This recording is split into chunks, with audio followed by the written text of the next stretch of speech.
Hello, and welcome to the Golden Octagon MMA Podcast. My name is Matt, and if you don't know, joining me every single week, it is my longtime friend, D Rose. How you doing this week, man? What's going on? We are doing great as always. Had a good Wednesday today. Had some family over and ended up having a little steak dinner. Was at Food Line earlier, and they had New York strips, $7.99 a pound. So I had a pack of two New York strips, which was the equivalent of 1.8 pounds. And at the original price was $25 and was on manager special for $8.50. So I had to take advantage and had me a nice little steak dinner before we decided to do the podcast. So, and that was better than any of the bets from my past weekend. So yeah, I completely shit the bets the past weekend on everything. So The excitement that you get as a for a dinner as an adult, it's crazy, dude. It's a deal. It's a deal. Dude, hell yeah. Dude, I'm like steak when it was $25 at the original price and manager special for $8.20, dude. I had to buy 2 packs. I invited my parents over and I threw a couple of steaks on the grill. So kind of just kicked back and had a little relaxing day before doing the pod, man. And excited to do it today. Yeah, man. Hell yeah. So right before we get started, shout out the chat real quick. So up first we got FBI. What's up, brother? How you doing? Up next we got Kyle Sisk. You know, Kyle's What's in up, here. Kyle? Your boy. You know, That's my guy. That's my guy. Hey, FBI in here. We gotta watch what we say. I mean, we don't know if too many people watching us. We got the FBI watching us here. Yeah. What's going on, Joshua? How you doing, my guy? And our loyal Papa Chuck. How you Papa doing, Chuck in the house. You were able to make it in here today, brother. So, yeah, you kind of said just a little bit. Before I got a chance to ask, but I was going to ask how you did betting wise this past weekend, man. Yeah, completely shit the bed, dude. I have been cold ever since. What was Usman in Leon? I think that was the last time I'd actually won a bet. Yeah, I've been absolutely cold the last 4 or so weekends, and I cannot catch anything to save my life right now as far as parlays, straight bets, anything right now. I'm begging, but man, I know you're pretty excited to let the people know how you did this past weekend. Oh yeah, I mean, I'm sure the majority of the people already know. I hit my biggest parlay ever this past weekend. It was a $2.50 parlay, and I won I think 889 or 85, one of the two, basically $900 off a $2.50 bet. But Dorian always has to be the Debbie Downer and be like, imagine if you put 5 or 10 on it. Like, bro, I'm just happy I won. I'm just happy I won. No. It's not being a downer. It's just the fact that I'm always telling you, dude, you need to just put $5 on the bet instead of $2.50, and you would win. Dude, you would have won $1,600 if you had to bet $5, dude. That's what I'm saying. It's $5 is worth $1,500 or $1,600, especially as confident as you were in that bet. If you were that confident, just throw a little extra on there, and your return's gonna be plentiful. Even though that's a bomb ass hit. That's a bomb ass hit to bring in 250. If 250 on almost $900, dude, that's literally changed to cheddar this past week. Yeah, nah, absolutely. But that's why I'm like, man, if you just put just another 250 on there, just go to the edge a little more. Just go to the edge a little more, dude. And you would be one of those people that you take a screenshot of your bet, you send it into FanDuel or whatever these sports books social media pages, and they'll post your parlay because you ended up hitting this crazy ass parlay. If you just put $5 or $10 on one of those and you hit big, you're gonna be the parlay that they brag about. The thing is I make 10 different ones, and if I put 250 on all 10 of them, it isn't that bad. But if I put $5 on all 10 of them, it's damn, that goes from $25 to $50, so that's the only difference. Maybe I need to narrow it down, be a little bit more confident, and my picks. My most confident pick this past weekend, dude, was Tanner Boser by finish, dude. And that was the only parlay that I did not have Tanner Boser in, dude. For some reason, I was like, maybe I shouldn't be so confident in him this weekend. And I was like, let me take him out of this one. And it was a 10 leg and it was a 9 leg after I took him out. And I ended up hitting that one, dude. So I'm not mad. I definitely hit a dub this past weekend. We got Moby 1 Kenobi in here. 2023 Prism checklist is out. Indeed, brother. I saw it earlier. I put a little thing up on my Instagram. I don't know if you guys saw that or not. But yeah, you just go over to Cardboard Connection and you can find out what cards are going to be in 2023 Prism this year. But real quick, before we get started, on today's show, we are going to be talking about, just real quick, this past weekend's fights, just as fast as we can, go over the pick champ, because you know I'm about to rub that in this week, Dorian. We got some UFC fight news and announcements. And then lastly, on the show this week, we will be covering this upcoming weekend's fights. UFC Fight Night, Sergey Pavlovich versus Curtis Blaydes. We'll give you the preview to that and give you our picks for that this weekend. So if you guys would be so kind, please hit a thumbs up on the video if you guys haven't already. That would be fantastic. And if you're new here, subscribe to the channel. We're here every single Wednesday of UFC Fight Week, giving out our picks. And Fridays of UFC pay-per-views after the weigh-ins, you can catch me here for Change the Cheddar, where I give y'all some parlays. And you know, if you happen to ride with either one of us in the weeks, if you just make a parlay, I was pretty spot on this past weekend, dude. Wasn't many fights that I was like wrong on. I think maybe 3 that I was wrong on out of the entire 14. So if you feel the same as I feel, can make you put $1 on a parlay and maybe you can win some cheddar like I did this past weekend. Rock with either Matt or Dorian over here. We got a few in the chat that do like to do that. But yeah, man, so let's jump into it. There it is. We got the UFC Fight Night, Holloway versus Allen recap. So just real quick, give you the results, or at least the main card results. Max Holloway defeats Arnold Allen via decision. Edson Barboza knocks out Billy Quarantillo first round via knee. Azamat Mirzakhanov does defeat Dustin Jacoby via decision. Iwan Kutalaba knocks out Tanner Boser, although in my opinion it was a little bit early. Round 1, Pedro Munoz does defeat Chris Gutierrez via decision.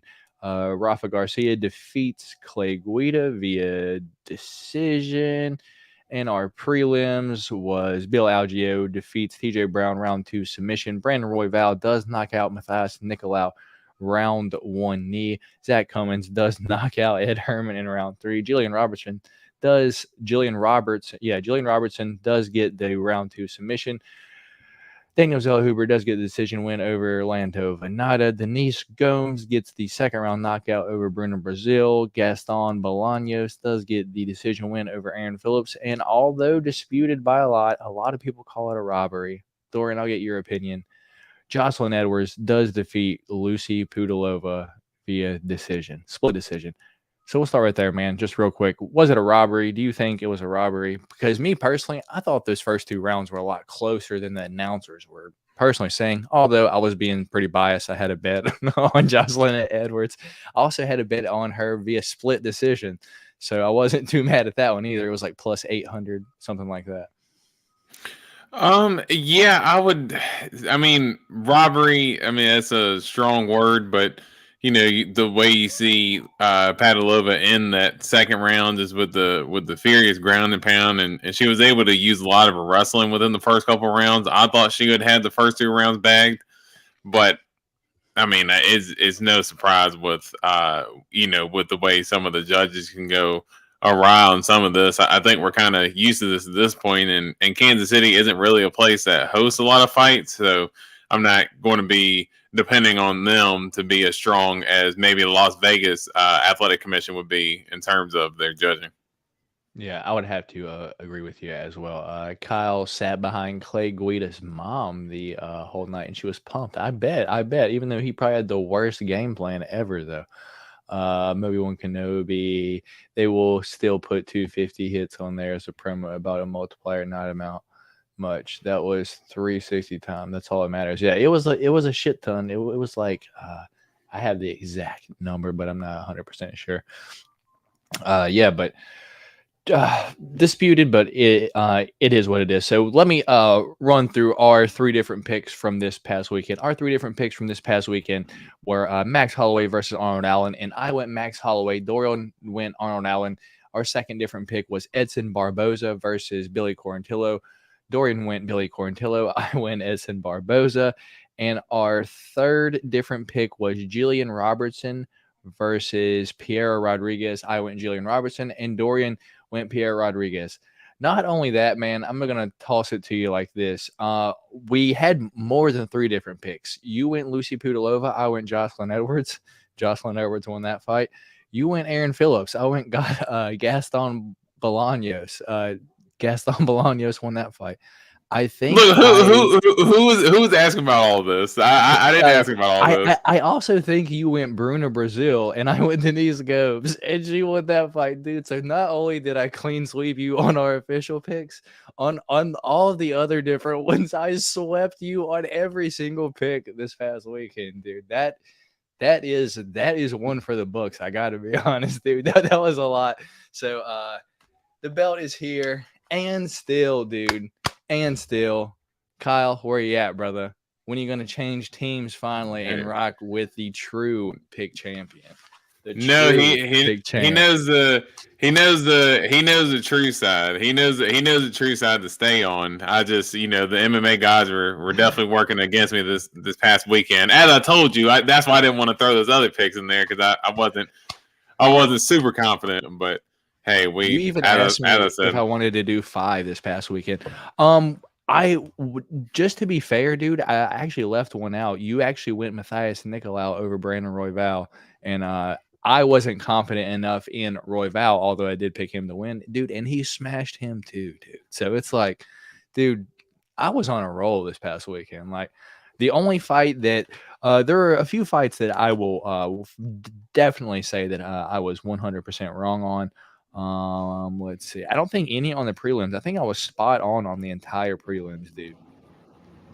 And on the main card, I was for sure wrong on Tanner Bozer versus Edson, or Tanner Bozer versus Iwan Kutalaba. Dude, the Azamat Mirzakarnov, dude. I was leaning Azamat when I like fucking last week. I was like, bro, I think I might go like Azamat, and after I saw the height and reach, I was like, it like scared me off of it. I should have just stuck with my gut pick though, yeah, and I would have been right on that one, man. So, off the jump, man. Let's just talk about these real quick.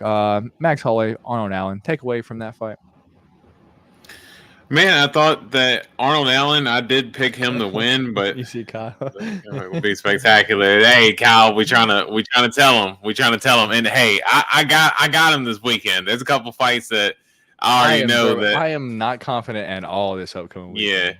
Yeah, there's a couple fights that I think I know that I can get them on that we'll end up picking against each other on. So as Kyle said, the comeback will be spectacular, but. As far as Arnold Allen and Max, I thought that Arnold Allen, I picked him to win. I thought that Max Holloway, I thought that he might maybe have a little bit of a lack of motivation considering that he's lost to Volkanovski 3 times. And maybe there could be a point to where, as much damage as he's taken, is it going to add up? Even though he's 31, that's an old 31 because he's been in the UFC since he's been 20 years old and has fought nothing but the top guys pretty much since he's been there. So, but he just kind of proved that he's still outside of Volkanovski, the number 1 guy in the division, and it's still going to take a long time for anybody to beat him. But I did think that Arnold Allen did show some good moments there. I thought he had won the 2nd round, Arnold Allen did, and I thought that Arnold Allen won the 5th round. I can kind of agree with Dana White's comments after the fight because Dana said that, well, maybe if you had fought the last couple rounds like you did the 5th round, if you fought the 4th or 5th round, maybe if you fought like the whole round, maybe you could have won the fight. Like, where was that at the whole time? But in a sense, you see that striking sequence, and the last thing you want to do is get in a gunfight with Max Holloway because you go back to Ricardo Lamas and see how he got in a gunfight with him and just went all war. And he ended up dropping Arnold Allen there in that last second of the 5th round. So you can understand why Arnold Allen didn't do it the whole fight. But I thought that 5th round, he went balls to the wall to go for that finish. So I was impressed with Arnold Allen's performance, but Max has proved that he's still here to stay. Yeah, still chugging along the blessed express, dude. Edson Barboza, flying knees, Billy Q, man. Like it looked like he had that planned, yeah. Yeah, he's always been really good about timing it up with Dude, he wrestlers. was I know shredded that. too, yeah. Like even more than Yeah, usual down at 145, dude. I was like, yeah. damn. And for some reason, with like the really shaved head, for some reason it had more of like kind of like an assassin look to him when he landed that knee. But he's always been really good with timing those flying knees. He timed it up with Benito Dariush. I sent you that clip about a couple months ago too.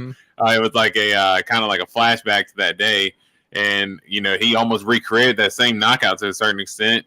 Billy Q going in for a sloppy takedown. He kind of threw like a weird front kick and went to just sloppily dive in. And Edson said that he had actually been training that in camp for a little bit. So he just kind of waited for it, timed it perfectly, and put Billy Q's lights out. Yeah, man. Dustin Jacoby, Azamat Mirzakanov, dude. Dustin Jacoby was just getting beat. Dude, he was getting dropped all over the place, yeah? Dude, I was really surprised. I thought that he was going to be able to maintain the distance because he's been a pretty high credential kickboxer for a long time. I don't. Maybe his IQ isn't the best, yeah?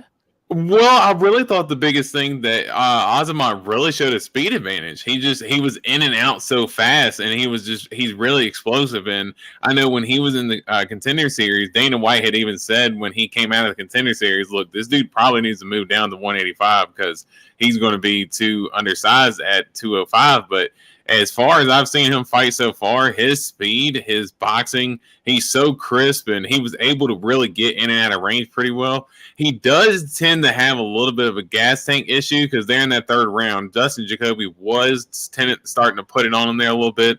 He did have a little. Yeah. That's what I know. It's like why did you go for a takedown when you're literally lighting him up on the feet? But that's the only thing I can really say about Mirzakanov that I've seen in his weakness is that in that third round he does tend to slow down a little bit. But that dude's got good boxing, good hands, good defense for the most part, and he's in and out, super explosive. Bro, I think I get him like fucking mixed up with who's the guy like the Buckley recently fought. The same dude that just fought Njokuani. If you hadn't asked me his name, I think that's the guy that I get him I get them two confused. I know two different weight classes, but it's like I feel like they look the exact same too. So it also doesn't help. Like Russian dudes. Mirzakanov just now shaved his head. He was rocking with like looking like the dead grass sitting on the front of his head there for the longest time with like the hair growing out in the back, like looking crazy. But man, dude stays out here sleeping, dude. So either with the bald head or with the dead grass head. I mean, that dude's sleeping people, knocking them down and out. Yeah, he got that dead grass kind of going on. You know that dead grass patch when you got in your yard? That little dead grass hanging on there for dear life. That was his old hairline before he shaved it. But man, that dude's a killer. All right, Ewan gets the first round finish over Tanner Boser, dude. I think Keith Peterson was back on the cigarettes and alcohol this past weekend, dude. Tanner was on his way up, dude. You're going to take a few shots when you're getting up, dude. I don't understand that stoppage at all, but it is Keith Peterson. Thoughts on that? I mean, he got dropped, so it is what it is. I was going to say the only thing that I was a little bit worried about was if he was able to take a shot at 205, and I can say that he definitely looked a lot slower at 205. Yeah, that's what he had, man. But he definitely looked a lot slower than Kusalaba because Kusalaba is not even that explosive of a guy, but the way he was able to get in and out of range, and he was able to land that kind of double jab, back cross, and as soon as he landed that, I mean, he had Tanner Boser on skates. I thought the stoppage was a little bit early upon watching it, but that was because I had a little bit of a bet on Tanner Boser to win. But I watched it a couple of times. All of them. Yeah, I had a couple of them, and that was one of them that ruined my night. But no, I did think that when he was on the way up, when I seen him on the replay, he was taking those shots. I mean, he was eating them, and he looked like he was a couple of shots from actually hitting the ground. It's like he was fought at heavyweight, and he fought some pretty powerful punchers at heavyweight, and he was never knocked out at heavyweight. It's like I didn't think Ewan was going to be the one to knock out Tanner Boser. But did the weight cut? Did the weight cut have a toll on him he to a came certain in extent? 203. Like he was like under 205 too. So it's like I don't know, dude. It was just an odd fight altogether. Anyway, let's not spend too much time on this. I don't really want to care about Pedro Munoz, Chris Gutierrez. Besides Pedro Munoz, dude, kind of shocked us, dude. I kind of threw off some of my parlays, dude. Chris Gutierrez is another one. That's the other one. Those were the two. Tanner Boser and Chris Gutierrez are the ones that really ruined my night because I had Tanner Boser straight up and I had Gutierrez by decision and most of my parlays. And those were the two that ended up ruining my night. Brandon Royval, dude, round one flying knee over Nicolau, dude. And he was upset that he was on the prelims, yeah? Yeah, and I think he's pretty much made a statement that he's not going to be on the prelims anymore. He came out after the fight and said emphatically that he is not going to be on the prelims anymore for any reason. And he explained why, and it was because that he has a brother that's in jail right now that's locked up. And he said when he was on the prelims were on ESPN Plus. And obviously, when you're in jail, they're not going to pull up ESPN Plus for you and let you watch the fights, but they will let you watch on regular cable television. And ESPN, the fights this past weekend aired on ESPN. So he said that from here on out, he never wants to fight on a prelims card again. He wants to make sure that he's fighting on a main card somewhere so he can be seen from people who might not be able to see him otherwise. And I definitely respect him for that. And that dude goes out there every single time and puts himself on the line. He's so fun. He got every single time he puts it on the line, and he said he's the flyweight Justin Gaethje. I mean, honestly, he shouldn't even compare himself to Gaethje because his style is just so much different. Like he is an action fighter, but he's just like everything: knees, elbows, submissions. He'll do like if he could do like a flying headbutt, he absolutely would. Like he would definitely do like a torpedo to somebody to like just fly in and just just crush him with it. If I could like describe Kaikar, I mean, if I could describe like fucking Brandon Royval in like one sequence, it's like the Kaikar France, like when he got fucking knocked down, then he stood up, fell down, and then spinning back elbowed him, and then maybe kneed him in the face on the ground. Who knows? That was such a bonkers fight. That's Brandon Royval in a nutshell. How can you not love that dude? It's crazy. Yeah. Any other fight you want to talk about? Zach Cummings, Ed Herman.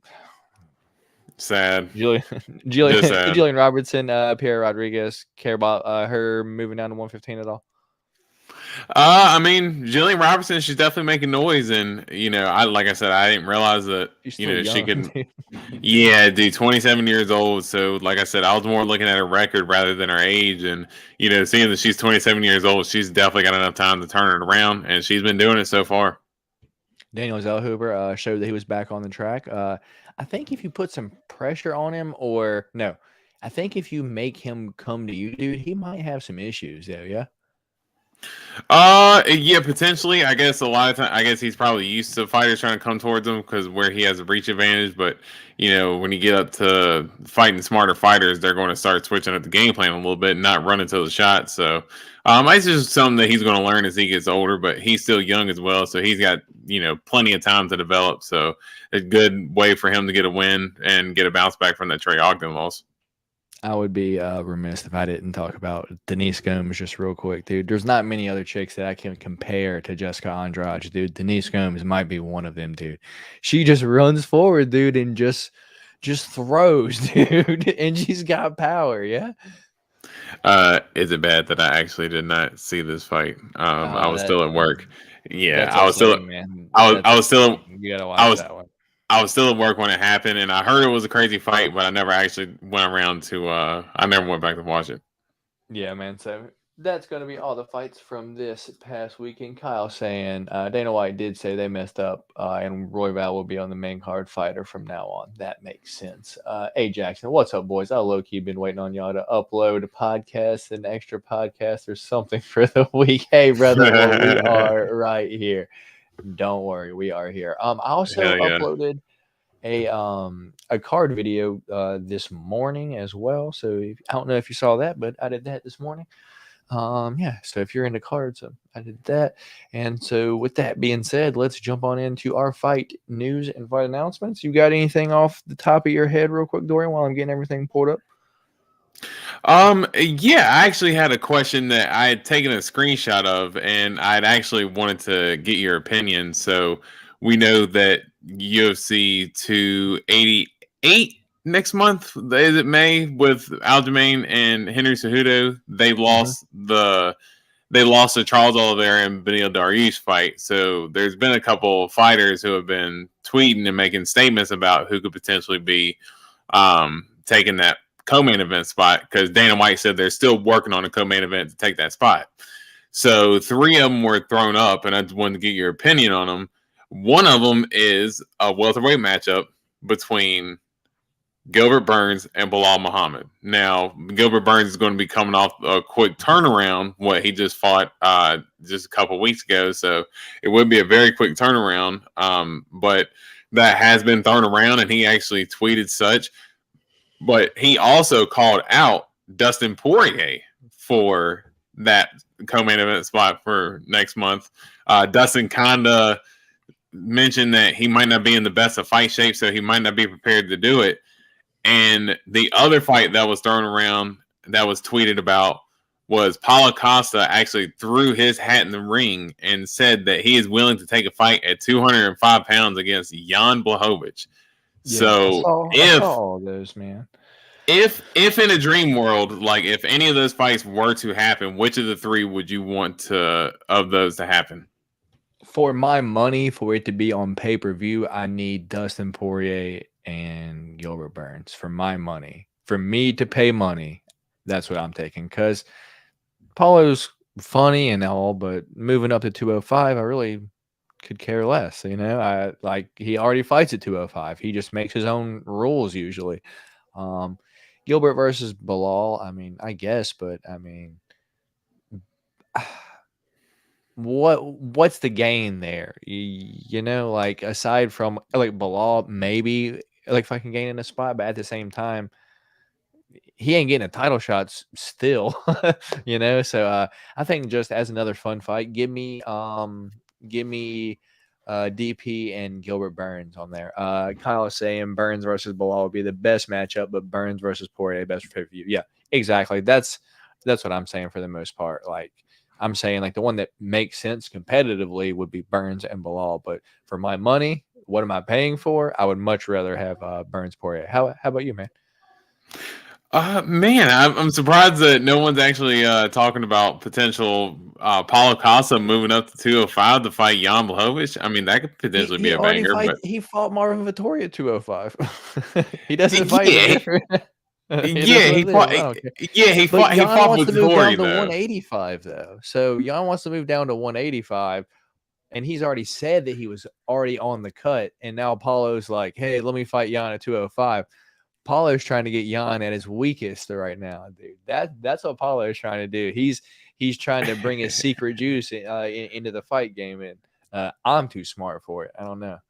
Yeah, no, hey, potentially. He did say he was going to get on all the juices to make 205. So, I mean, there could potentially be a chance that he could do something. But, I mean, that could be a fun fight. But I honestly, I really would like to see Bilal versus Gilbert, because I think that the winner of that fight, I think would no doubt in my mind be the number 1 contender for the title at welterweight. And, Leon seemed pretty resistant on fighting Colby. He hasn't been as resistant considering that Jorge had lost, and he didn't really seem too excited to fight Gilbert Burns.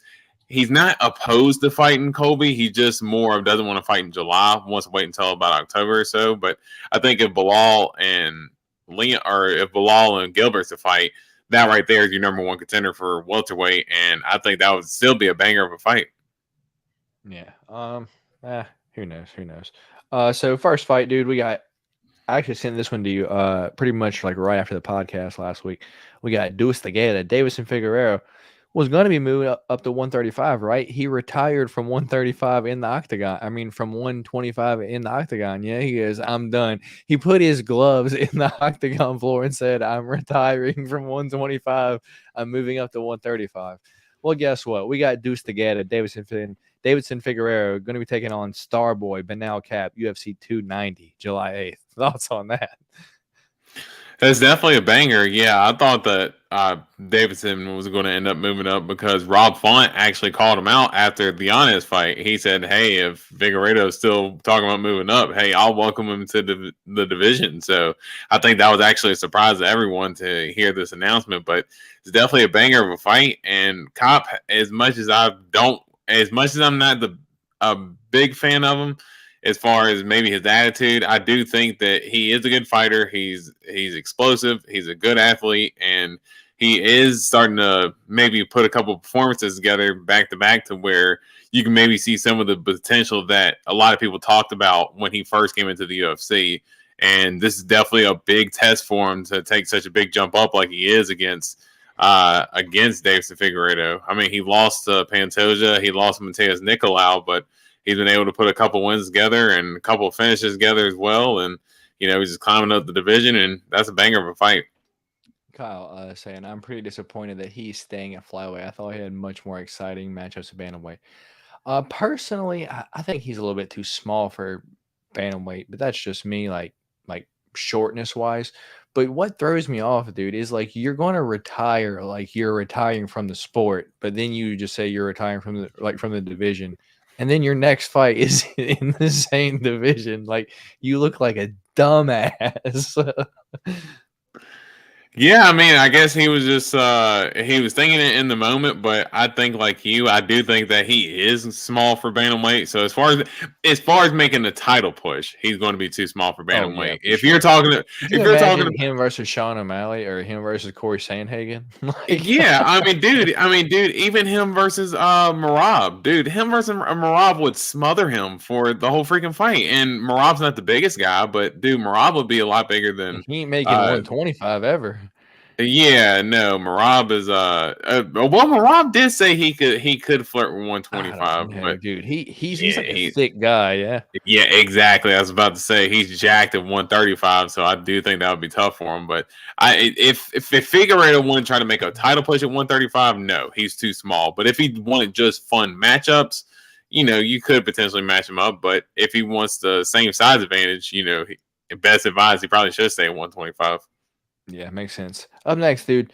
Jonathan JSP is out against Movsar Evloev, and so Bryce Mitchell. I'm sorry, against Bryce Mitchell. So Bryce Mitchell will now face Movsar Evloev, dude.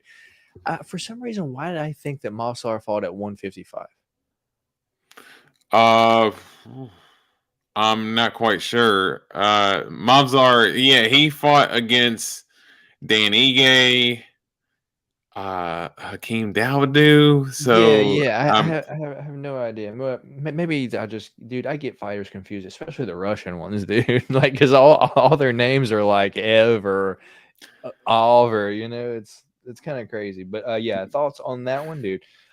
Dude, Bryce dude, tough matchups, yeah.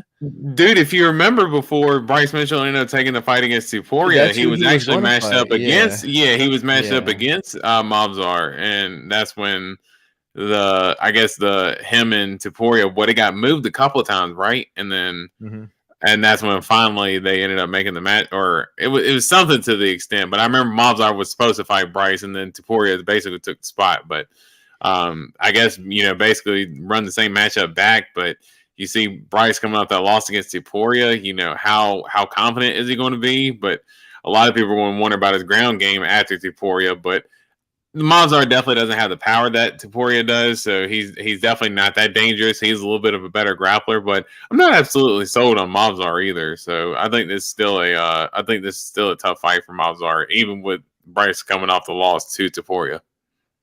Fair enough. Thoughts on Kyle's question here?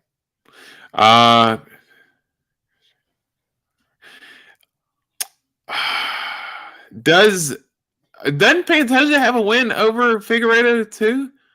I think he I'm does. not sure. I'm not sure, Yeah, man. yeah, I think he does. But I mean, I think for Figueredo, I mean, that's definitely interesting. I mean, who at flyweight? I mean, honestly, I would probably have to say Roy Ball would still have to be the front runner. I think even more so if Pantoja wins, you had to make it with Roy Ball just because. Well, I think Roy Ball fought Pantoja too. If now that I'm thinking about it, and I think Pantoja beat him too. Like they do, Yeah, Pantoja's but pretty he much like like it was an it was a odd long time fight. ago. And it was an odd fight. Like he got hurt like by his like fucking collarbone or something like that. Like 10 seconds like into the first round. Like he had like fucking taken down and his like shoulder That was a popped Brandon out. Moreno fight, wasn't it? Yeah, that was a Brandon Moreno fight with Brandon Roybal where his I think shoulder he popped got out. hurt again in the Pantoja fight, believe it or Damn, not. damn, I couldn't remember. Yeah. Yeah, I couldn't remember if he got hurt in that fight or not. Yeah. But either way, I still think He's Roybal's so on wild, next. he gets hurt. He gets so wild, he gets Yeah, hurt. yeah, no, Uh, I do, but yeah, I think Roybal's next though. all right. Let's see. Kyle saying Figgy beat Pantoja. Royval lost to Pantoja. Okay. Okay, so there you go. So I remember they fought. Damn, I didn't realize Figgy beat Pantoja, but Dude, I mean, there could be a chance that Figgy could try to sell that, say, hey, I beat you, try to run it back. But as many title fights as he had here recently, I think there's a little bit of fatigue right now. yeah. Up next, dude, we got the return of Chase the Dream Hooper. Going to be taking on Nick Fiore. I remember Nick Fiore fighting. I just don't remember what he looked like. I think he was also a pretty tall guy. So Chase Hooper going to kind of face someone around his height, I guess. Dude, at lightweight. So Chase Hooper up at 155. Interesting. Thoughts on that? At lightweight, wow. Yeah. Didn't he fight at bantamweight at one point in time? No, he always like fucking fought at 145, but he's like 6'1" though. He's like huge for 145. Yeah, okay. For some reason, I thought he fought at 35, like early on, then moved up to 45. But no, I think him moving up to 55 is definitely interesting. I don't know if that's going to make it any easier for him, or Dude, hopefully you know, his striking defense gets better because yeah. 155, that's dangerous. And that's exactly what I was going to say. Because if you're going up there with lack of striking defense against those heavy hitters, I mean, good luck to you, man. He's not going to have any time to develop at all. But hopefully the weight class is the necessary change that he needs, because he's definitely, he's caught the fans' eye, and I would like to see him, be able to turn around if he could. Yeah, that's interesting moving up. Honestly, I haven't thought Chase has been doing too good. Yeah, I mean, he got after he just needs to work on his striking like a lot. Like his defense a lot. He just gets fucking waxed. Dude, this upsets me to see. We got Raquel Pennington versus Irina Aldana, number 2, dude. UFC Vegas 73, May 20th. Man, that upsets me. Thoughts on Rocky versus Aldana too? Yeah, I figured that once we seen that Rocky, or I'm sorry, not Rocky, Pena and Nunes, once you seen that fight end up happening, you kind of figured that Aldana was kind of left there hanging. And Rocky's actually been working her way up the division too. Raquel Pennington has, and I think she's on a 4 fight win streak herself, so she's got a pretty good win streak going on against more of the top of the division. And I guess as far as a stay busy fight for both of them and kind of the deciding next title challenger, I think it's right for them to maybe fight it out next. And who knows, maybe depending on what happens with Nunes or not, she retires, maybe the title could be vacant, but who knows. But I think it's definitely a number 1 contender fight. Fair enough, dude. Moving on up, we got Natalia Silva returning against Victoria Leonardo. Care about that one at all? Natalia Silva would be pretty good to see her back. Yeah. She's a savage. She's good. She's a savage. So yeah, definitely be excited to see her. All right. Orion Koski versus Gilbert Urbina. I don't care about that one. I know you don't care about that one. All right, dude, a good one here. We got Joaquin Buckley taking on Andre Fiallo, dude, at welterweight. So Joaquin Buckley finally going down to 170, dude. Andre Fiallo. Dude, I've been calling for that. Finally coming back, dude. So thoughts on that?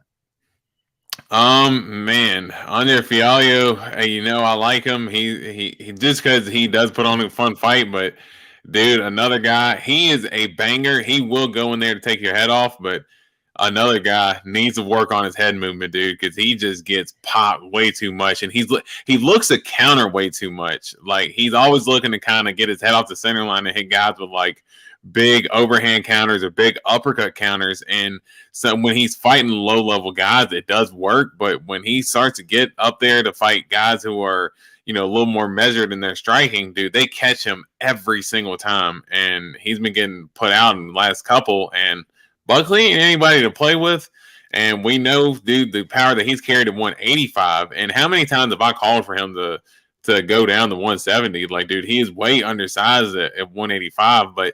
And he fought Imavov really well, even though he was very undersized in that fight. And he fought, Jordan Wright. Jordan Wright, obviously not the greatest fighter, but, Jordan Wright's like 6'3", 6'4", or something like that. And Buckley's like freaking 5'8" and knocking that dude out. So, I mean, he's definitely, I think he maximized his potential at 185.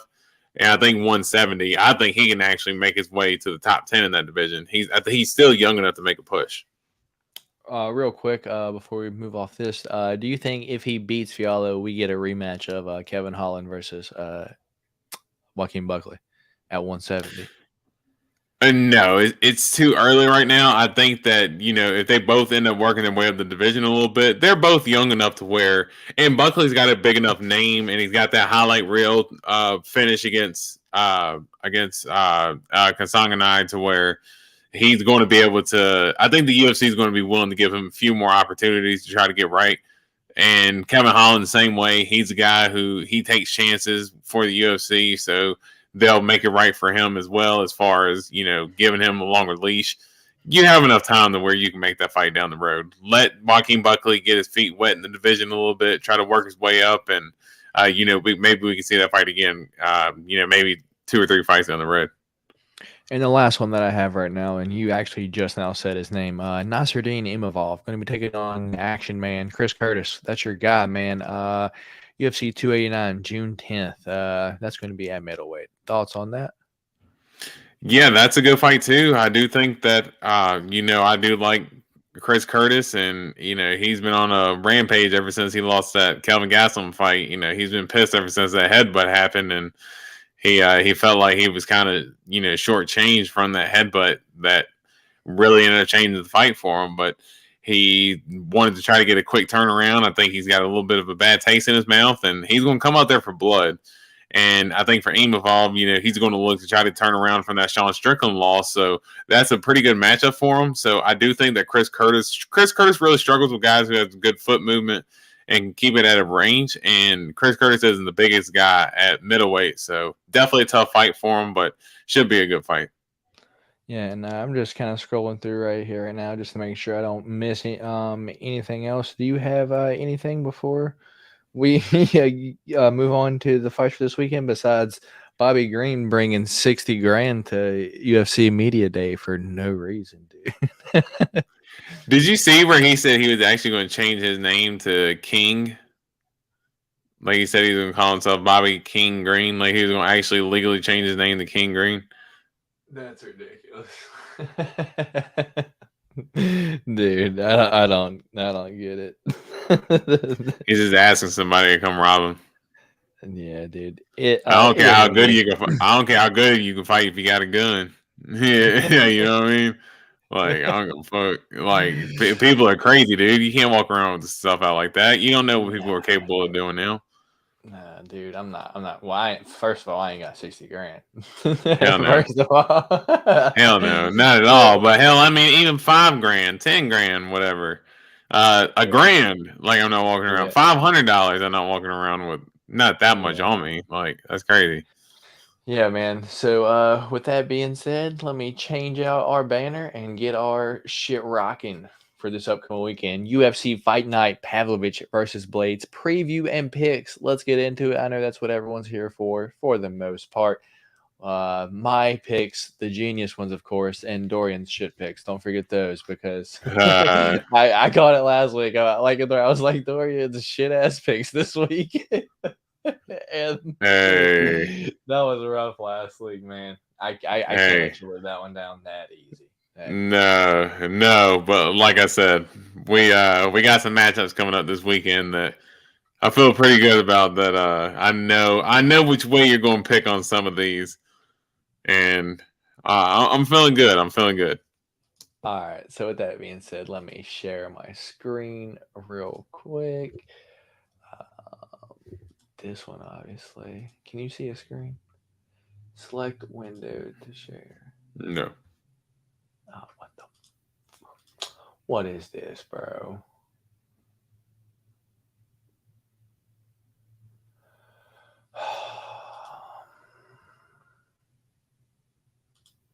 Dude, don't do this to me.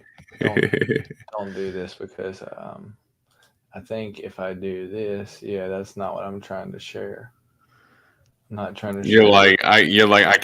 I can't share the porn that I got on that window. I gotta close that one off and make sure it's Tapology.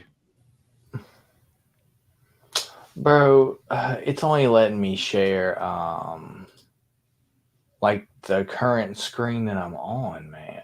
It's only trying to let me look. Like, I'll let you see.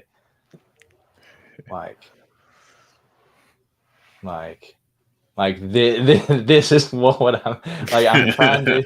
I'm trying to. Can you see the fights up top, or I mean, can you see the fights now, or no?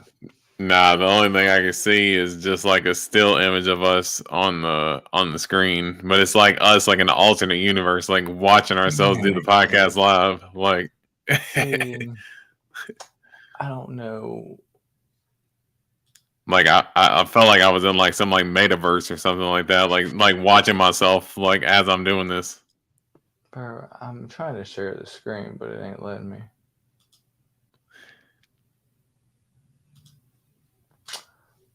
I'm saying if it doesn't, I don't think it's the craziest deal, but I mean it's a pretty good fight card overall. I do have to give it credit. I was kind of looking up and down, and it might not be the most banger of names, but you do see some matchups on here, and I'm pretty excited. We got the certified truck driver. Norman Dumont, she is back as well. So, everybody's always excited to see her when she arrives.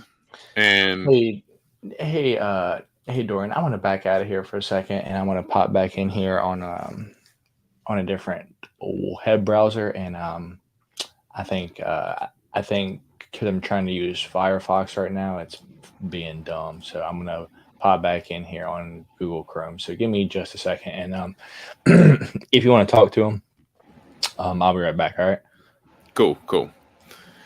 Yeah, I do think it's a pretty good weekend overall of fights. Like I said, the truck driver Norman Dumont, she's coming back, and one fighter I'm actually excited about, Francis Marshall, little young dude coming from the Contender Series. I know that was Laura Sanko and Michael Bisping. They were dying to call him the Fire Marshal.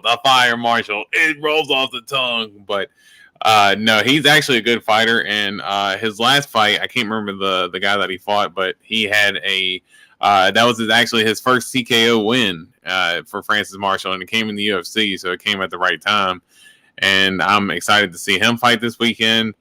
We got Montel Jackson against Ronnie Yaya. I didn't even realize Ronnie Yaya was still fighting. So that could be a torture fest, just depending on how Montel Jackson is kind of feeling. But it should be a pretty good weekend of fights. And I'm hoping that I could try to maybe hit a little bet like Matt did this past weekend. He ended up hitting that little 250 for basically $900. So man, when I'm telling him to take the 250 and turn it to 5, I'm not trying to rain on the parade. I'm just like, dude, could you imagine like $1,600 off $5, man? I mean, that's what some people at work make in like in 2 weeks or something like that, and you end up making out off one $5 bet. But I'd say $800, that's something that somebody makes in a week too. So can't be too mad at that. I would love to be able to hit some type of bet like that.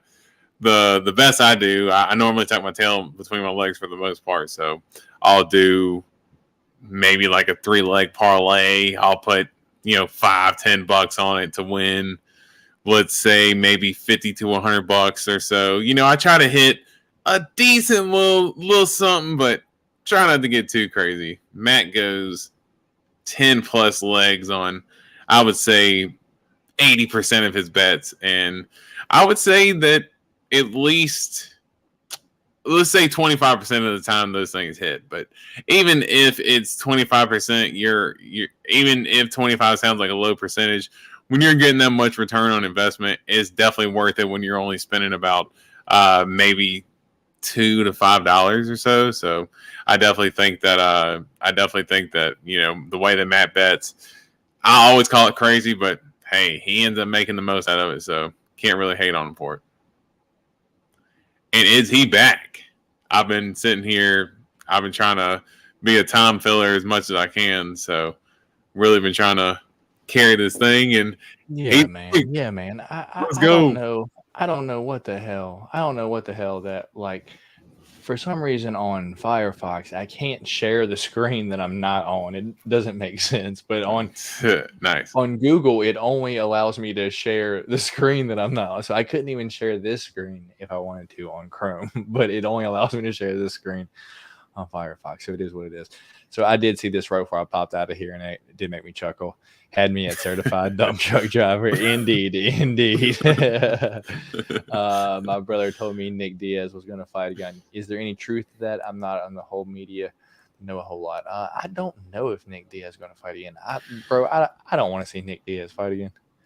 Yeah, I did see him make a comment that he said he wanted to kind of go out there and try to make things right from that Robbie Lawler fight. Maybe not fight Robbie Lawler again, but he said that he felt like he was pressured to take that fight. Do I want to see him fight again? No. I mean, that Robbie Lawler fight, he had his moments, but when he gets hit and knocked down and he refuses to get up, I mean, from the Nick Diaz that we've seen fight Paul Daly and stuff like that, to get in the wars that he's been in and not quit, but Robbie Lawler knocked him down once and he just said enough. Yeah, I don't need to see Nick fight again.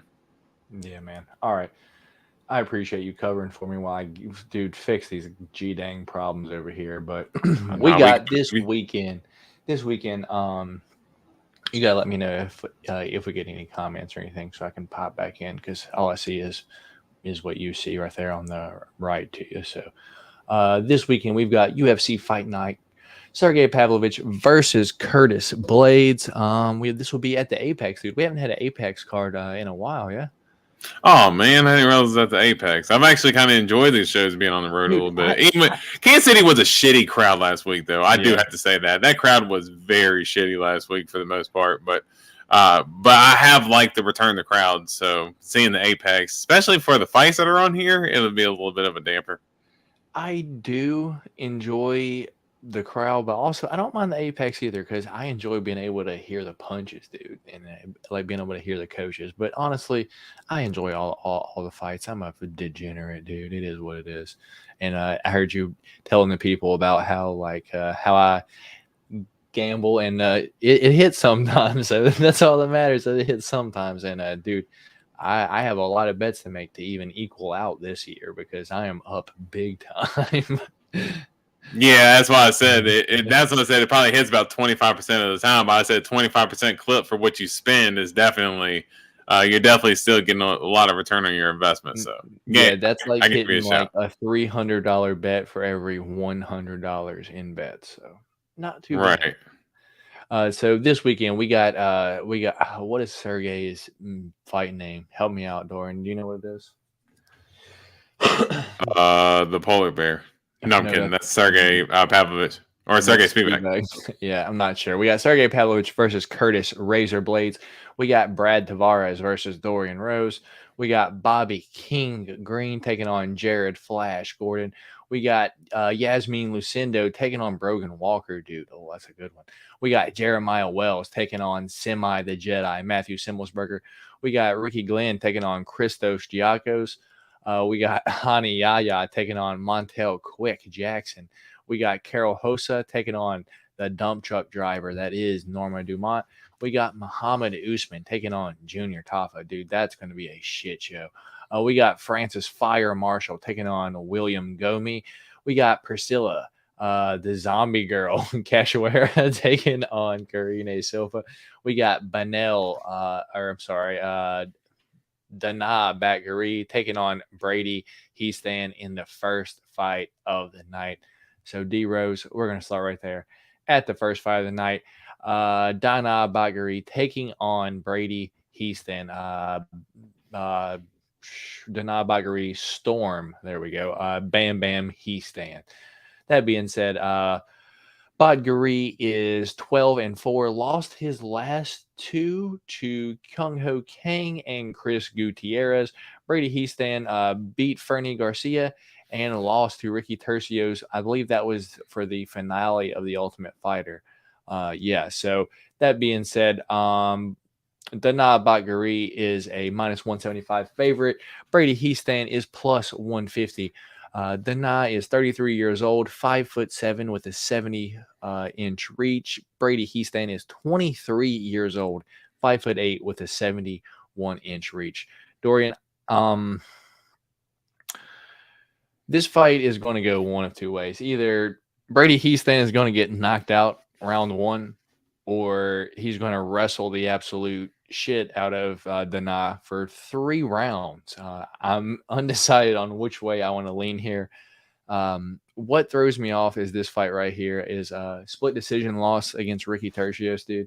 He got dropped by Ricky Tercios, and Ricky Tercios has absolutely no power. So that kind of scares me off of it a little bit. And in this Fernie Garcia win, dude, he got dropped like the first 3 seconds of that, and he got dropped bad, and then grabbed the hold of Fernie and then wrestled him for literally the next 13 minutes of the fight. Unanimous decision win. I think that being said, I'm gonna go Dana Bakary first round knockout, dude. The favorite. I got Bakary this week. Which way are you going?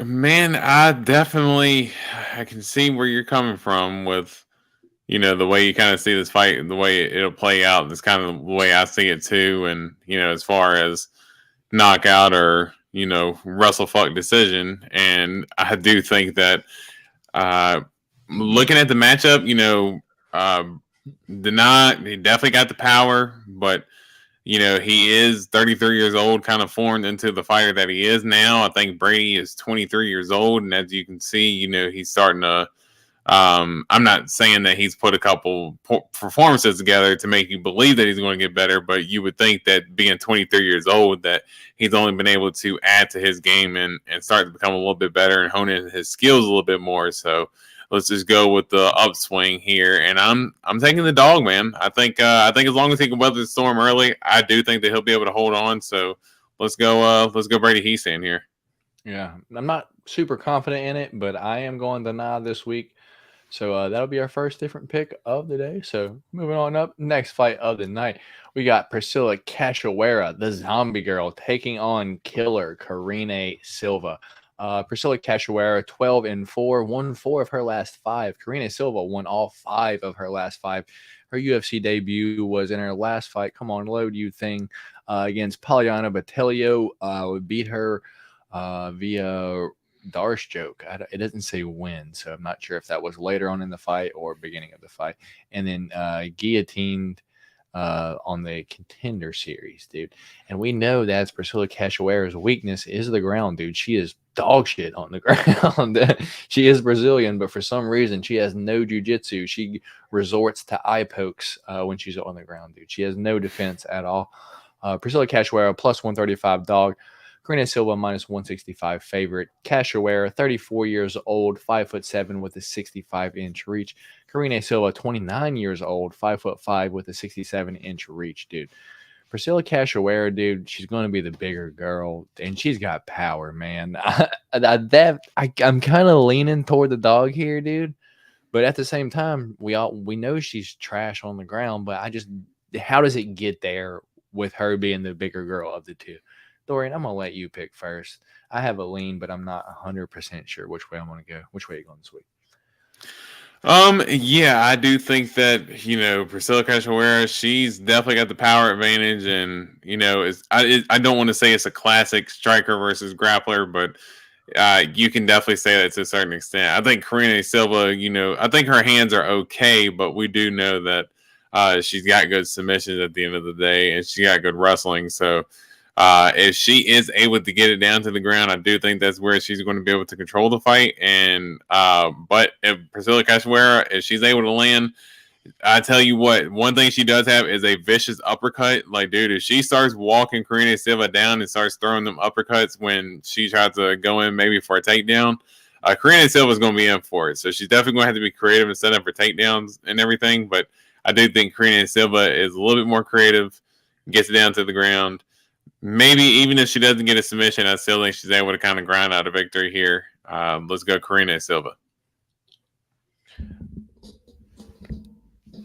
I got Karina Silva via submission, dude. I think that's how it goes. Oh shit, my goddamn laptop is dying. Let me click the next one for you, and I'll let you break it down real quick, man, while I go get my charger. Oh shit.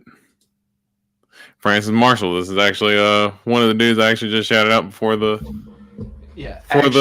fight. So I'm also picking Francis Marshall here, so let the people know who you're picking and why. Yeah. As Matt goes and picks up his charger, I do think that Francis Marshall, he's definitely going to be the favorite, and I'm just going to get straight to it. Yeah, I think he's definitely going to be the winner here. But William Gomez, he is, I believe from watching him in his last fight, he's a pretty decent striker for the most part. But Francis Marshall, he's very well rounded, good wrestling. Good boxing. I think a lot of people thought coming off the Contender Series, they thought he kind of lacked that killer instinct, and in his UFC debut, he ended up getting the knockout. So, he is starting to add a little bit more to his game, and he's starting to develop. So let's go Francis here, man. Yeah, I think he's got way better wrestling, and William Gomez being from France, I don't think his wrestling's that good. But Francis Marshall 7-0, William Gomez 11-2. Francis Marshall, 24 years old, 5'9", 72-inch reach. William Gomez, 25, 6 foot with a 73-inch reach. So he'll have a little bit of a height advantage, but no reach advantage. And being from the good old USA, I got to go with a wrestling favorite. He is a good wrestler. Laura Sanko gave him the Fire Marshal nickname. So we're both going Francis Fire Marshal. Moving on up. God, I hate this one, dude. I absolutely hate this one. I do not know which way to go because I don't know shit about Junior Tafa, dude. I looked at what I could find, dude, and there's pretty much no footage of him being on the ground. And being 4-0 from Australia and a great kickboxer, dude, you don't know how he's going to look on the ground. On the other hand, Muhammad Usman, when you look back at what you can find from him when he was in like the PFL, things like that, dude, he's got a pretty solid gas tank and he's got good wrestling, dude. This is an unknown for me. How does Tafa look on the ground? How's his takedown defense against a giant dude like Muhammad Usman? Although, if you look, I'm going to break down the stats real quick. Muhammad the Motor Usman taking on Justin the Juggernaut, or Justin Jr. the Juggernaut Tafa, the brother of Justin Tafa. Yeah. Muhammad Usman 8-2. Tafa 4-0. Muhammad Usman, the plus 155 dog. Tafa, the 190 favorite, dude. Muhammad Usman, 34 years old, 6'2" with a 79-inch reach. Tafa is 26 years old, 6'3", and we do not have a reach for him currently, dude. But who didn't Zach Palga drop Usman early round 1 in their last fight though too? I can't remember if he dropped him. I mean, he landed pretty clean for the most part though against him. Either Junior's going to knock him out, or like Muhammad's going to wrestle him for the 3 rounds, or until Junior gets tired and just gives up for the most part. Dude, I don't. This is a kind of a close fight too. How can Junior Tafa be a minus 200 favorite, being 4-0, never taking a UFC fight against Usman that was just on the Ultimate Fighter, fought at least halfway decent competition, and won the Ultimate Fighter, dude? And he's on the PFL. So I mean, the PFL's got good competition too. So dude, I have to go. I have to go Usman here, strictly just because of I've seen more of him, and I know he has the gas tank and solid wrestling. Opposed to Junior Tafa, we just don't really know. Although I could come out here and look like an idiot when Usman just gets snoozed around 1, but I'm gonna pick Usman here. Which way are you going? Man, I actually this was one I actually thought that you was gonna go Tafa on. So I actually I think the same thing though.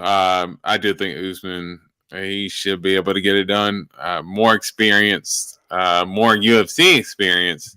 Maybe Tafa is the more experienced kickboxer, but Muhammad Usman is the more experienced MMA fighter. He's not the greatest wrestler in the world, but he's got a good gas tank. He's kind of on the motor, right? Yeah, like Kamaru Usman, he's better with the takedowns. He doesn't really hold dudes down well, but he's better with taking people down than Muhammad. But honestly, Muhammad's got just as good of a gas tank. Like, he literally just keeps going, and to be a heavyweight and be able to do that too is definitely impressive. So I can see him smothering Tafa with the pressure, really, and taking him out of the fight.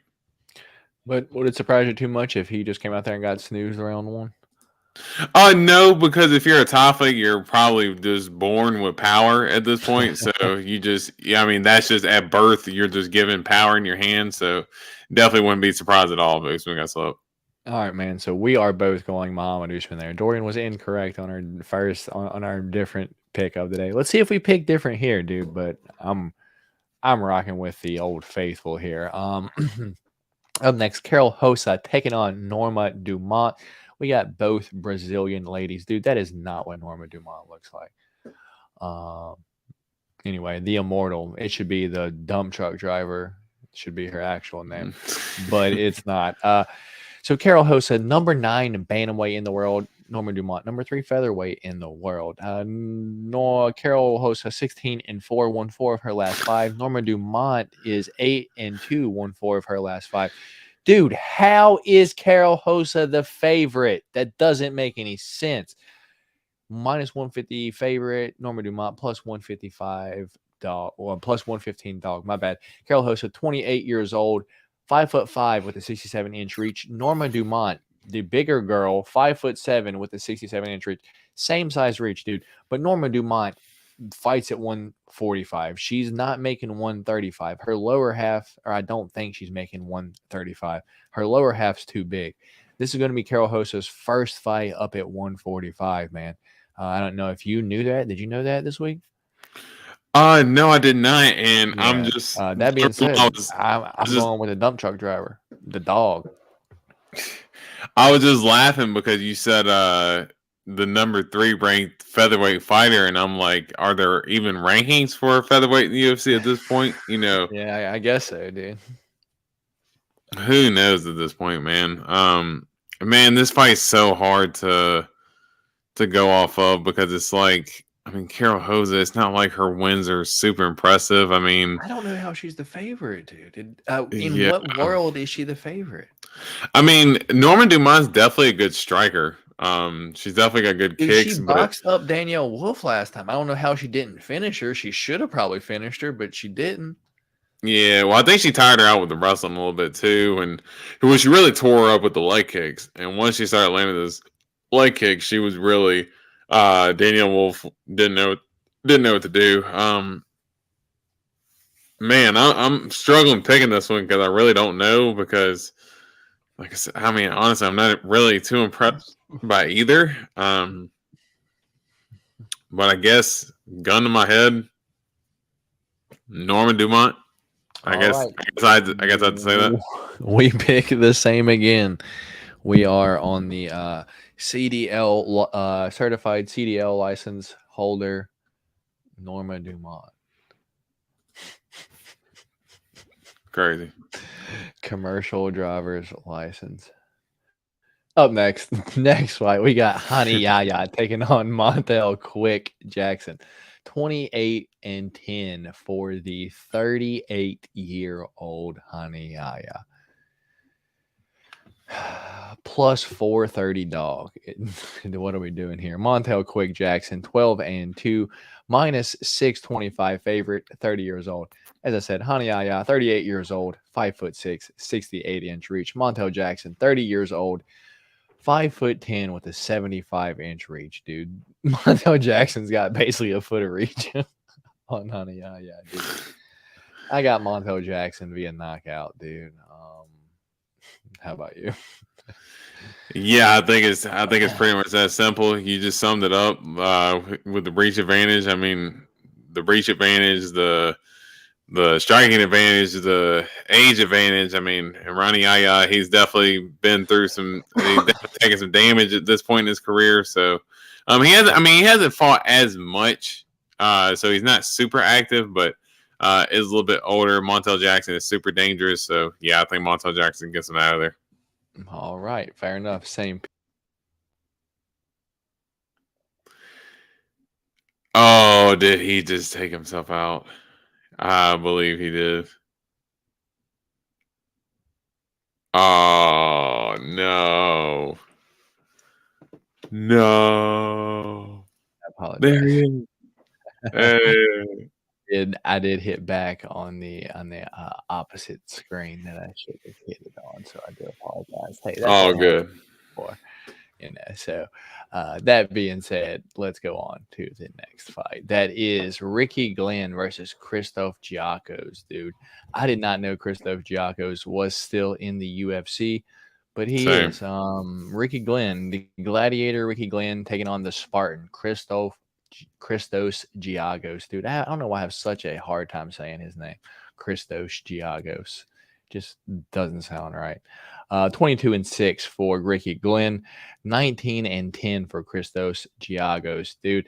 34 years old for Glenn, 6 foot with a 70-inch reach. Christos Giagos is 33 years old, 5'10" with a 71-inch reach. Christoph Giagos, the -170 or the +170 dog. Ricky Glenn, -210 favorite. Dude, I don't even know who Ricky Glenn is. I'm going to be honest, but I know Christoph Giagos isn't good. That being said, give me Ricky Glenn. I'm going to be honest. I have no clue who Ricky Glenn is. No idea. Yeah, I was about to say I'm looking now, and I'm just like, ugh. I literally have no idea who he is. Like, he fought Grant Dawson, but that was when he October 21. Dude, I don't remember that fight even happening. I don't either, and that was a draw. Before that, Joaquin Silva. I don't know who that is either. Kevin Aguilar. I mean, dude, and that was now we're just going back to, dude. I don't have no clue who Ricky Glenn is, but I'm picking him to win over Christoph Giagos. Yikes! I mean, I don't know how you could feel. Wow. Let's go Ricky Glenn here, just because I know. You know what? No, let's go Giagos, just to be different. Let's go Giagos. All right. You don't have to go Giagos. We're going to have at least 2 more different ones right up here, man. I feel it coming. We do. Yeah. We definitely will. Yeah, most likely, dude. Moving on up. We got a different pick right here. We got Jeremiah Wells taking on Semi the Jedi, Matthew Semelsberger, dude. I cannot wait for this one. This is going to be fight of the night. Do not miss this fight. I don't know if anyone's going to get out, but these dudes will be delivering knockout blows every time they throw at each other. This is going to be an absolute banger. we got Jeremiah Wells taking on Matthew Semelsberger. Jeremiah Wells, 11-2-1, won all 5 of his last 5. Matthew Semelsberger, 11-4-0, and won 3 of his last 5. Jeremiah Wells, a -140 favorite. Matthew, the Jedi. Semelsberger is +115, the dog. Jeremiah Wells, 36 years old, 5'9", with a 74-inch reach. The Jedi is 30 years old, 6'1", with a 75-inch reach, dude. Is it any secret which way I'm going here? You know who I'm picking. I am a fan of this guy. Every single time he fights, I never pick against him. This dude has fucking power, dude. And I don't know why no one sees this shit, dude. This dude drops fools all the time. I'm going the Jedi. I'm not acting like Jeremiah Wells don't have power, but it just seems like the Jedi has that touch that's like you don't see it happen with too many people. Which way are you going here, man? Yeah, he's definitely dangerous. The Jedi is, and so is Jeremiah Wells. This could potentially be fight of the night. It just depends on how the fight goes, but I do think that at the end of the day, I do think Jeremiah Wells has more ways to win. I think he can use the wrestling if he needs to. I think he does have power in his hands as well, and he's got pretty good submissions on top of all of that. So he's a grounded out wrestler just as much as he is a power puncher. Semelsberger definitely is a banger, but sometimes can get caught maybe chasing a little too much. And if he ends up, maybe if Jeremiah Wells uses a little bit of his footwork, gets Semelsberger kind of chasing, setting up a takedown, I could definitely see Jeremiah Wells getting it done. And man, that was like a classic moment in UFC history. The Blood Diamond versus Blood Diamond. Yeah. What was his goal there? I think he was trying to do like the Jorge Masvidal, and then like all of a sudden like tripped over his own damn feet and was like, "Oh shit!" Like he like ran into the octagon, he like ran into the cage. Like he was definitely trying to do some Jorge Masvidal shit, like try to like run around and like try to do like a tornado kick or something, and like fuck around and trip and got your toes stuck in like the side of the fence or something like an idiot. But as long as he doesn't, he ended up winning that fight. That's all that matters, right? Yeah, exactly. And I was getting ready to say, as long as he doesn't do anything stupid like that, I think he should be able to win here. So give me, I think he's got more ways to win. So give me Jeremiah Wells. All right, so we will have a different pick right there. I am going the Jedi. Dorian is going Jeremiah Wells, and I made sure I was on the right screen before I clicked back that time. Our next fight, dude, we got the return of Yasmin Lucindo taking on Brogan the Bear Walker, dude. And, dude, I was high on Brogan Walker on the Ultimate Fighter. I thought she was going to beat Juliana Miller because I thought Juliana Miller's striking was cheeks, dude. And it showed in her last fight. Her striking is cheeks. Veronica Hardy pretty much boxed her up that whole fight, dude, and won me some cheddar that weekend.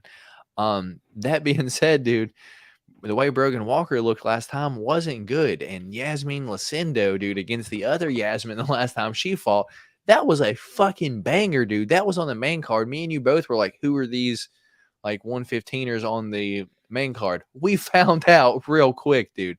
Yasmin Lucindo, 13-5, won 4 of her last 5. Brogan Walker won 2 of her last 5. Yasmin is a strong favorite right now at a -300. Brogan Walker +230 dog. Yasmin is 21 years old, 5'3" with a 66-inch reach. I wonder if this fight's going to be at 115 or at 125. I'll have to check this once I go back. Looks like it says flyweight.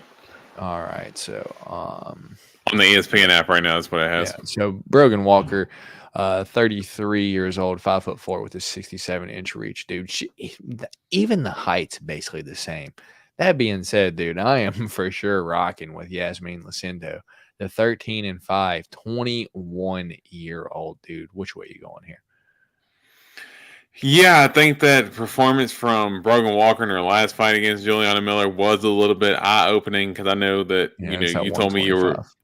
Yeah, I know you told me you were big on Brogan Walker coming in, and she's 34 at this point, so I know she's young into her career, but she's definitely older in the game. So who knows if she's kind of in a position to where she's not really going to have enough time to develop. Where Yasmin Lucindo is what, 21 years old, so she's definitely going to have enough time to work on her game, and she's definitely she's already 13-5, so she already has more fight experience than Brogan Walker does, and she's the younger athlete as well, so I think she just got more of the upside.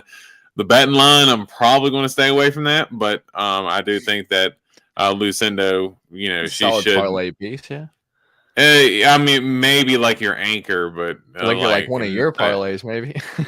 You're like when you got 9 legs, it's okay. Right, yeah, exactly. Like an anchor on like a 8-leg, maybe, but other than that, nah, I'm staying away from that one.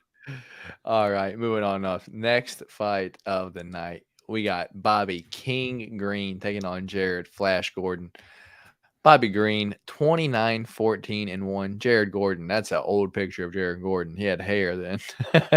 He is 19-6, dude. Bobby Green won 2 of his last 5. Jared Gordon won 3 of his last 5, dude. Bobby Green, minus 285 favorite, going up against a plus 225 Jared Gordon. That's the dog. Wow, Bobby Green, 36 years old, 5'10", 71-inch reach. Jared Gordon, 34 years old, 5'9", 68-inch reach. I got Bobby Green via decision this week, dude. The sky is blue, the grass is green, and Bobby Green wins his fights via decision.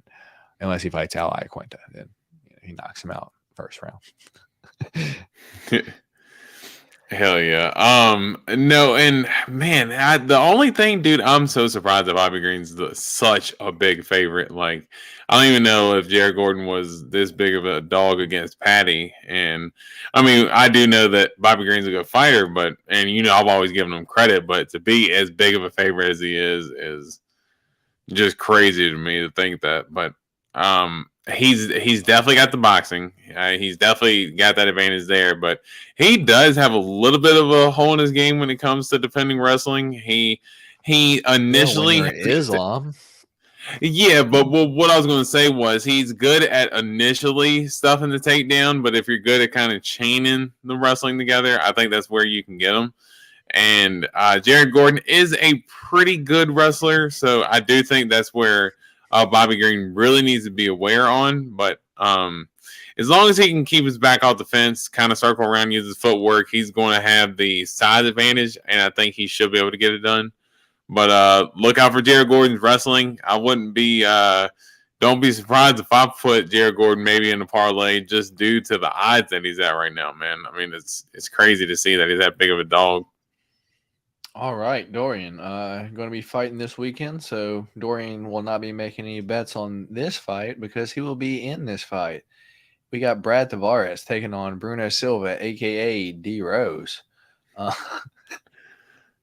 That does not look like me. That picture does it definitely. That he has hair there, so it's a little bit different. But when he's bald and all shaved up, you two could be definite close family members without a doubt.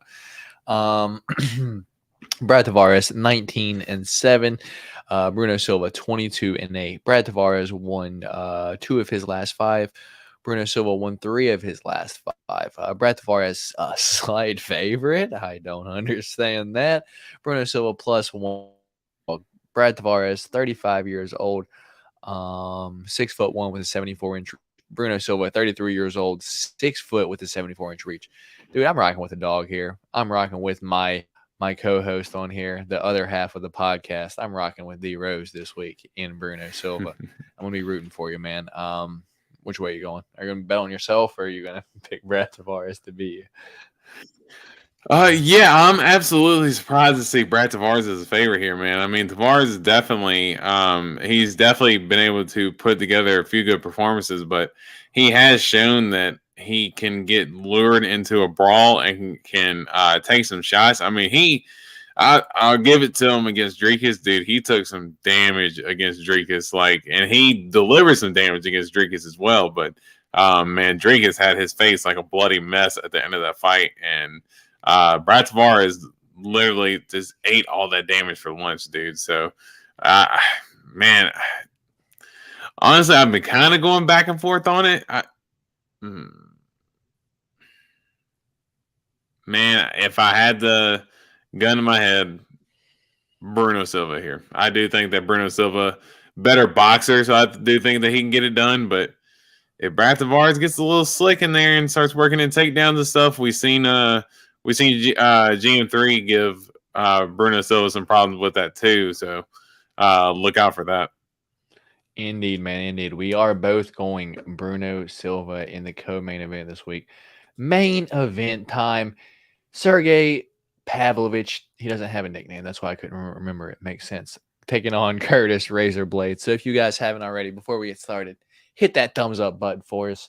If you're not subscribed to the channel, what are you doing? Help us out. We're here every single UFC fight week on Wednesday nights, making our UFC picks. Come by, hang out, get your comments up on the screen, chat with us here, and yeah, just have a good time. That being said, Sergey Pavlovich, Curtis Blaydes. Sergey Pavlovich, 17-1, won all 5 of his last 5. Curtis Razor Blaydes, 17-3, won 4 of his last 5. Why is Sergey Pavlovich the dog here, bro? Dude, this one, dude. This is the one that I'm gonna probably defer to you, and then I'm gonna pick different on. Or I needed some time to think about this one. Sergey Pavlovich, 30 years old, 6'3" with an 84-inch reach. That's that John Jones reach right there. Curtis Blaydes is 32 years old, 6'4", with an 80-inch reach, dude. I'm gonna let you break this down first. Which way you going, dude? Man, it's definitely a tough fight to call. And I think we had kind of talked about this matchup, before he was even officially announced. And we kind of said that a fight between these two would possibly be the number one contender for the heavyweight title shot. So I do think that the winner of this could potentially move on to fight for the heavyweight title. And, it's a fire matchup. And Curtis Blaydes, we know the dominant wrestler that he is, but his last couple of performances, he has been able to put it together, but the hands a little bit more. And you hated to see the Tom Aspinall confident in his hands. Yeah, well, you hated to see the Tom Aspinall fight end the way that it did, but man, the way he used his hands against Chris Dawkins, and he did say that he was getting a lot more confident as far as his boxing goes, but. And I know Chris Dawkins. I know you're not a big fan of him, so I know you kind of laugh at. But it's just the fact that, man, when you look at that finish, because I actually went back and watched that fight the other day. Like, man, Chris Dawkins was actually going to throw a hook, and like the way that Curtis Blaydes actually stepped off, like the kind of line Dawkins up with the punch that he landed to knock him out with. Like, dude, Curtis Blaydes set up that punch pretty good, and that was more like boxing setups than I've ever seen him land before. So he's definitely been able to put it together a little bit more. Sergey Pavlovich, we know the run that he's been on as far as all the dudes that he's been finishing in the first round. Needed 54 seconds for Ty. I think he needed a minute and a half for Derek Lewis. Shamil Abdul-Rahimov. He's putting all these dudes out. Dude, I gotta go Sergey. Got to. Yeah, and well, I mean, funny enough, because I actually think, man, I still always think back to that fight with him and Alistair Overeem, and I know that was back in 2018, but man, just think of the way that he got dominated with the wrestling, and I know he's off for a lot of time too, and he's been able to work on his game, but we haven't been able to see him get out of a first round since he's kind of came back in 2022. Man, I'm really interested to see what he even looks like halfway through the second round. If there's a minute left in the second round, halfway through the third round, is he going to be able to carry the same power? Is he going to be able to be as measured as he normally is? Yeah, man, I think Curtis Blaydes, I honestly, and I said it in my predictions at the beginning of the year, whatever happens with John Jones, he might vacate the title after he fights in Madison Square Garden against Stipe. If that is the case, man, Curtis Blaydes is definitely fighting for the UFC title at the end of the year. I don't know who's going to be against. It could be the closeout card because John Jones is going to vacate the heavyweight title after he beats Stipe. But Curtis Blaydes is going to be fighting for a title at the end of the year. I think he beats Pavlovich here. All right, so you're agreeing with FTHA MMA. I believe that's what that says. It's pretty far away. So you're going Curtis Blaydes this weekend. So Yeah, dude. On Sergey Pavlovich, dude. I think he rushes him, knocks him out. Early round 1, dude. You knock out Tai Tuivasa round 1. Derek Lewis round 1, dude. I think you can get Curtis Blaydes out of there, dude. But to be fair, he was able to bum rush them because they didn't have any wrestling. Like, imagine if he actually gets taken down like he did against Alistair Overeem. Like, Alistair Overeem isn't even that good of a wrestler. Yeah. And Alistair Overeem Alistair turned him into ground beef on the ground. Like, crazy. It could happen, dude. It could happen. It's been a while since I've seen it. So that being said, I'm going Sergey Pavlovich via knockout for our one of our definite final picks of the day. So number 1 different pick of the day is going to be Sergey Pavlovich taking on Curtis Blaydes. I almost convinced Dorian to pick Brad Tavares here, but he did not. We're both on Bruno Silva there. We are both on Bobby Green, even though Dorian almost went Jared Gordon. Both on Yasmin. Our second different pick is going to be Jeremiah Wells versus Matthew Semelsberger. I am going Matthew Semi the Jedi. Dorian is going Jeremiah Wells. We're both on Ricky Glenn, both on Jackson. Is this our third different one? Carol Hosa versus Norman Dumont, dude? No, it definitely wasn't that one. I definitely Did chose. You pick Carol Hosa?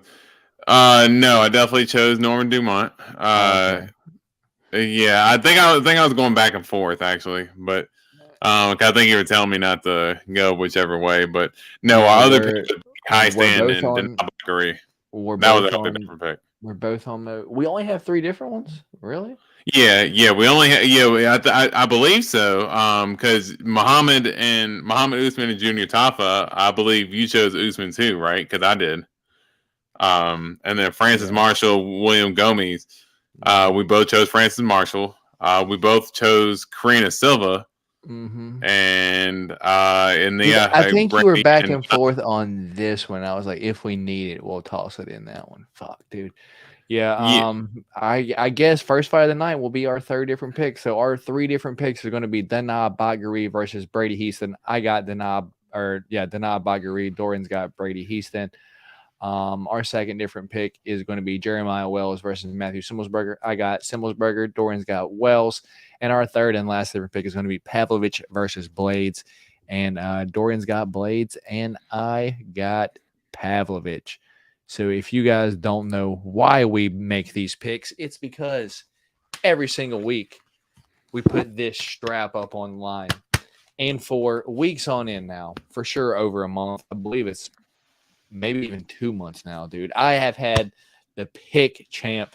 Dorian had a little run to start off the year, but if I have not caught back up now or surpassed him, I would truly be surprised. So your boy is the reigning and defending pick champ of the week, but I'm going to put it up on the line this week. If Dorian can get 2 out of the 3 picks correct, then he can have the pick champ back this upcoming week. Dorian, what is our backup? I guess we could potentially use man, I would say no, the one that I was going back and forth on was Ricky Glenn and Chris Ostiagos. Oh yeah, I guess. Backup. As a backup, we'll do that one, dude. Because a few of these fights could fall out. It wouldn't surprise me too much.